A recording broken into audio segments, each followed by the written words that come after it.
Wow, would you take a look at this? So it appears that the fight hasn't been ruled out as the cause of Nex Benedict's death, according to Owasso police.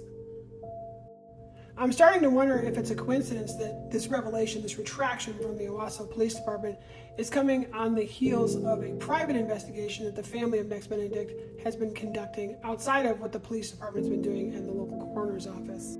This also kind of spits back in the face of all the absolutely horrid people that have been drowning out my comment section on any video I've had that had anything to do with Nex Benedict, claiming, oh, but the fight didn't have anything to do with Nex Benedict's death. There's nothing to do with trauma.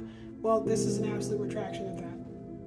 I'd also like to talk about the police officer that had the body cam footage where they were talking to Nex Benedict, specifically in relation to what happened prior to the fight in the bathroom, that several people have come out and stated that that police officer was absolutely in the wrong, that throwing water on someone by Oklahoma's laws is not assault because Oklahoma states that for it to be assault there has to be an imminent threat of danger or loss of life.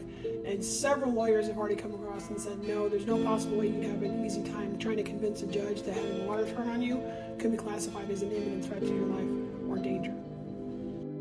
And what's worse is the Owasso Police Department is now attempting to gaslight everyone, saying that, oh, when we made the statement prior that the death of Nex Benedict had nothing to do with trauma, we didn't mean that the fight could be ruled out. That's not what we meant. Trauma didn't mean that. So yeah, what's it like to be gaslit by an entire police department? At the end of all this, basically all I can say is this sounds like an absolute amount of corruption and hate coming from the highest levels in the state of Oklahoma, all the way from the superintendent of the schools down to the very police officers that are supposed to be investigating this poor child's death. It's nothing but corruption fueled by hate, and it needs to change. This needs to stop.